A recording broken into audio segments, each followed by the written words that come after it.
श्री गणेशाय नमः। ओम श्री सरस्वत्यै नमः। ओम श्री गुरुभ्यो नमः।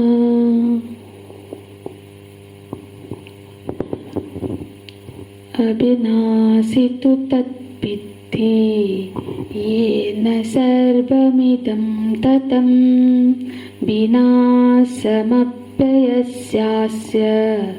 न कश्चित् कर्तुमर्हति न कश्चित् कर्तुमर्हति।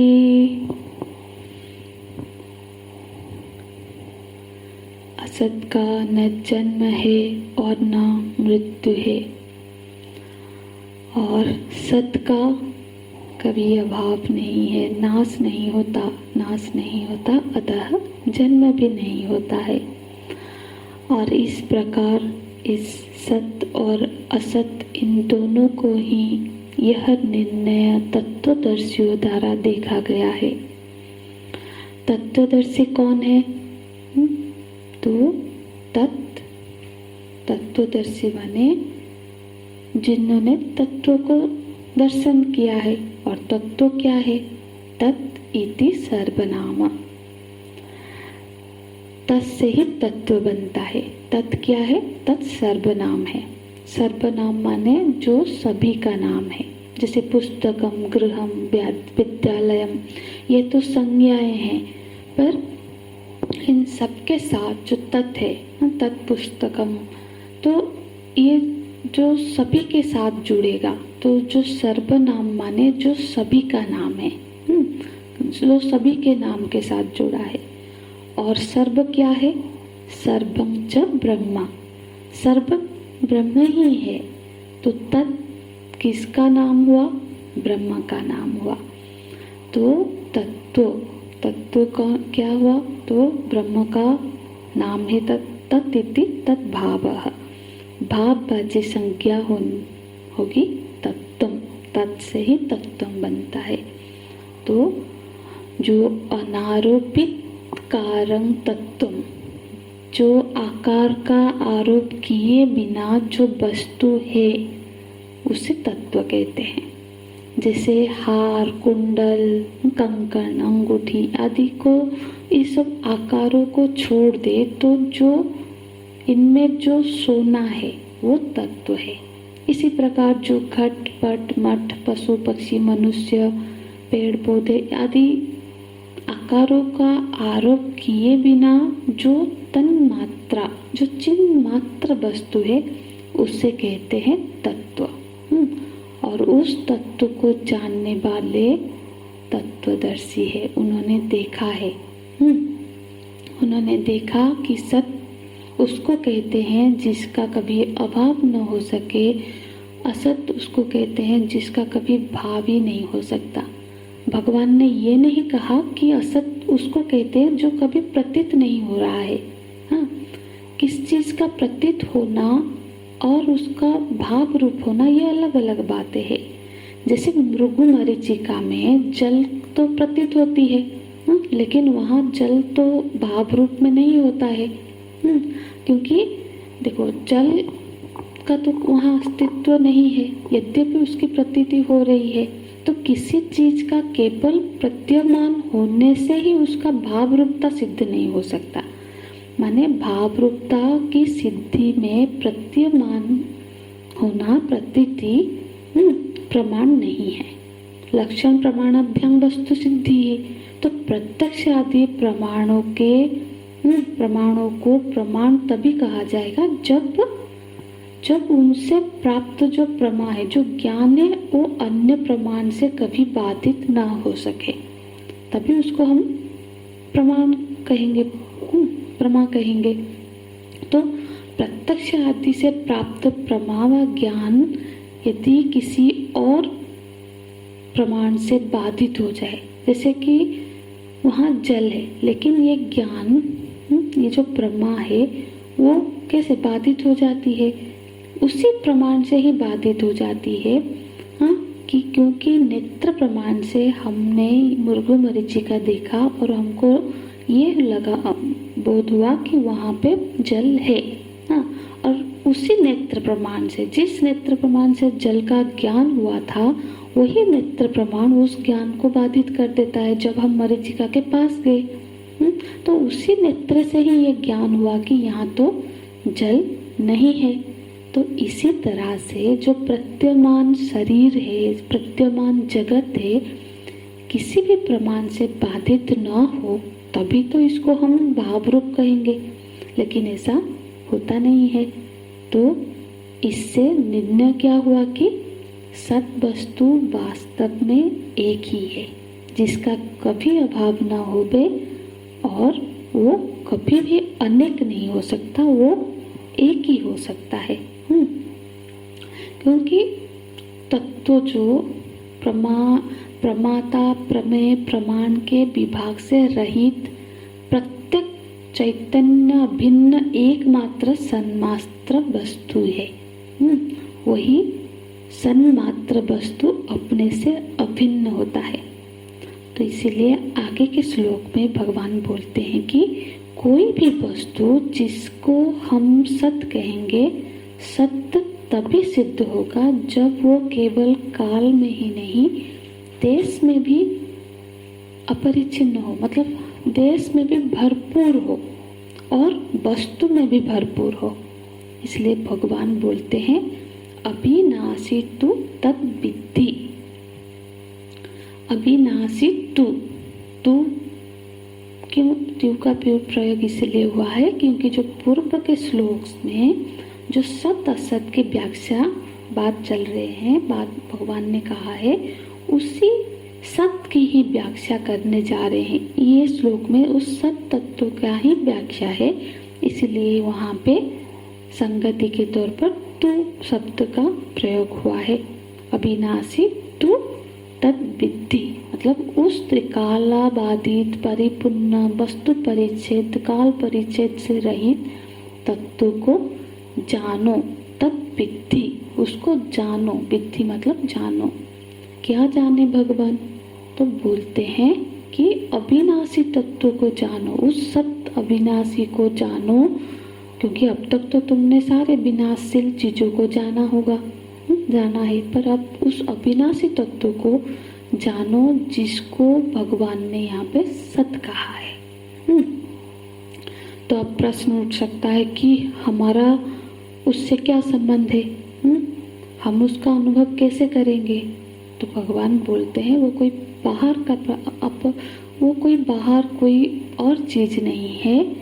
ये न सर्वमिदं ततम, बोलते हैं ततम माने व्याप्तम, जो सब में व्याप्त है।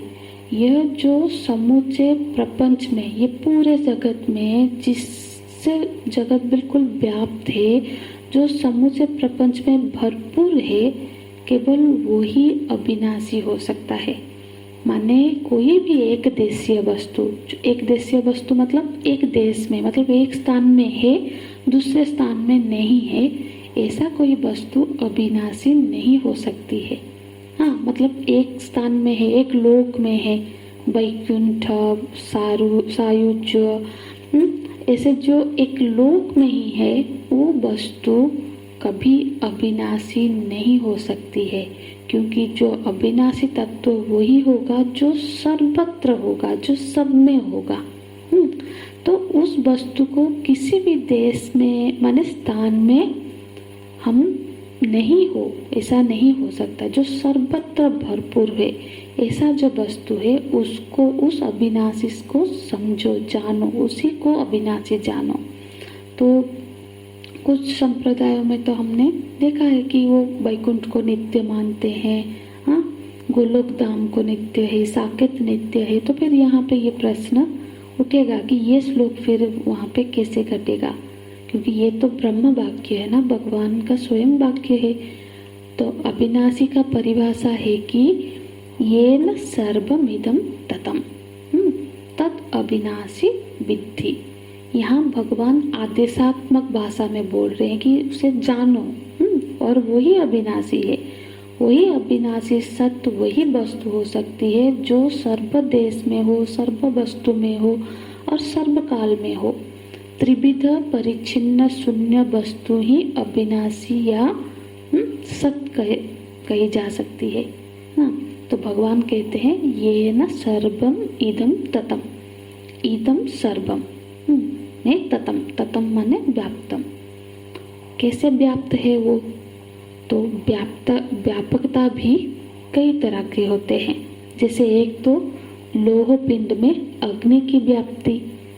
लोह पिंड है बिल्कुल गोला सा, उसमें बिल्कुल तपा दिया है, लाल हो गया है, तो उसमें उस लोह पिंड के कण कण में अग्नि व्याप्त है। कहीं पे भी छुओ अग्नि वहां पे है। पर जैसे और जल शरबत में चीनी की व्याप्ति है। हमने चीनी लेके शरबत बनाया, घोल दिया, तो उसके हर बूंद में मिठास है, चीनी व्याप्त है। क्या इस तरह से जो सत्य वस्तु है वो व्याप्त है प्रपंच में, जगत में? क्योंकि यहाँ पे जो अविनाशी वस्तु की व्याप्ति किस तरह से है? एक तो ये हो गया कि ये समूचे इदंता रूप जो जगत है उसमें अविनाशी का व्याप्ति है। तो यहाँ पर जो व्याप्ति है उसको शरबत में चीनी की तरह या लोह पिंड में अग्नि की तरह व्याप्ति है क्या? और दूसरी व्याप्ति है कार्य में कारण की व्याप्ति। जैसे घट में घड़ा है मिट्टी का, तो मिट्टी घड़े में मिट्टी की व्याप्ति है। पूरा मिट्टी घड़ा मतलब पूरा घड़ा मिट्टी ही है, मिट्टी ही सर्वत्र है। तो क्या ये एक व्याप्ति है? और एक व्याप्ति है अध्यस्त वस्तु में अधिष्ठान की व्याप्ति। तो किस तरह का व्याप्ति है ये ब्रह्म का जगत में, ये तत्व का जगत में? तो इन सभी व्याप्ति में भेद है। जैसे अग्नि और लोह पिंड, तो दोनों की व्याप्ति है, पर ये दोनों पृथक पृथक सत्ताएं हैं। जैसे कि एक व्याप्य है और एक दूसरा व्यापक है। तो दोनों की सत्ताएं अलग अलग है, हम दोनों को अलग करके देख सकते हैं। एक तरह की ये व्याप्ति हो गई। इस तरह से जो कार्य में कारण की व्याप्ति होती है, तो वहाँ क्या होता है, जब वो कारण कार्य रूप में व्याप्त होता है, वह कार्य के रूप धारण करता है, तो वो विकृत हो जाता है, उसमें विकार आता है। तो ये व्याप्ति बिना विकार का नहीं होता है। तो मिट्टी जब घड़ा बना उसमें परिवर्तन आया, विकार आया, तो फिर ये एक तरह का व्याप्ति है। और तीसरी जो व्याप्ति है अध्यस्त वस्तु में अधिष्ठान की व्याप्ति, माने असत में सत की व्याप्ति है। क्योंकि भगवान ने तो दो ही विभाग किए हैं, और ये जगत जो भगवान बोल रहे इदम, ये इदम को तो हम सत कोटि में नहीं रख सकते, ये तो असत्य कोटि में ही रहेगा। तो ये असत रूप इदम में जो प्रत्ययमान इदम है, जो असत है, उसमें सत की व्याप्ति है, माने अध्यस्त में अधिष्ठान की व्याप्ति है। जैसे सर्प में रज्जु की व्याप्ति है, ऐसी जो अविनाशी वस्तु होती है वो अनेक नहीं होती है, वो सिर्फ एक ही हो सकती है। अनेक होगा तो फिर वस्तु परिच्छिन्न हो जाएगा, देश परिच्छिन्न हो जाएगा। इसलिए उसको अद्वितीय होना चाहिए। यदि कोई वस्तु देश काल वस्तु में अपरिच्छिन्न है, तो उसका मतलब है कि उसके व्यतिरिक्त अन्य कोई सत्ता है ही नहीं। तो एकमात्र अद्वितीय वस्तु है, क्योंकि उससे भिन्न किसी भी सत्ता स्वीकार करते हैं तो वस्तु परिच्छिन्न हो जाएगा। तो बोलते हैं अविनाशी तो तद्विधि येन सर्वम इदं ततम। और आगे बोले विनाशं अभ्यस्यास्य न कश्चित् कर्तुम अर्हति। ऐसा जो अभ्य तत्व है, इस तत्व का विनाश करने की योग्यता किसी में भी नहीं है। इसीलिए वो सर्वथा अविनाशी है। तो इस और नीचे के पंक्ति का व्याख्या हम कल की कक्षा में करेंगे। हरिओम तत्सत। ओम पूर्णमदः पूर्णमिदं पूर्णात् पूर्णमुदच्यते पूर्णस्य पूर्णमादाय पूर्णमेवावशिष्यते। ओम शांति शांति शांति। हरिः ओम। श्री गुरुभ्यो नमः। हरिः ओम।